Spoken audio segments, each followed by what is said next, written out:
ইঞ্জিনিয়ারের সময়কালে রাজ্যের এই বহাল দশা কেন? এ কোন ধরনের সুশাসন মন্ত্রী মশাইরা?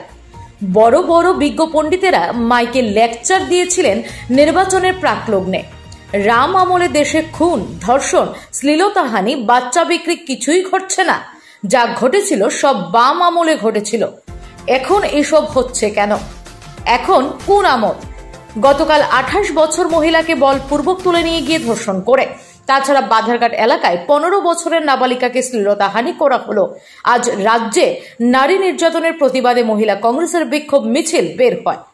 রাজ্য প্রশাসন এখন তৃতীয় লিঙ্গের ভূমিকায়। মুনিবদের কমান্ড ছাড়া কিছুই করতে পারেন না।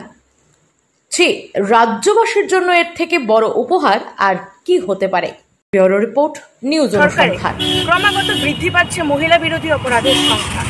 সেই রকমই গতকাল আমরা রাজ্যের একটি জনপ্রিয় পত্রিকার মাধ্যমে জানতে পারি যে বটতলা এলাকা থেকে এক গৃহবধূকে, 28 বছর বয়সী এক গৃহবধূকে দুজন যুবক তাকে তুলে নিয়ে গিয়ে তার সঙ্গে গণধর্ষণ করে, এবং একই সময় আমাদের বর্দোয়ালি বাধারঘাট এলাকায় একটি নাবালিকা মেয়েকে, ক্লাস 9-এ পড়া নাবালিকা মেয়েকে এক যুবক তুলে নিয়ে যায় এবং তার সঙ্গে শ্লীলতাহানি করে, তার গায়ে সিগারেটের ছেঁকা দেয়, এবং দুটি কেসেরই মহিলা থানায় মামলা হয়।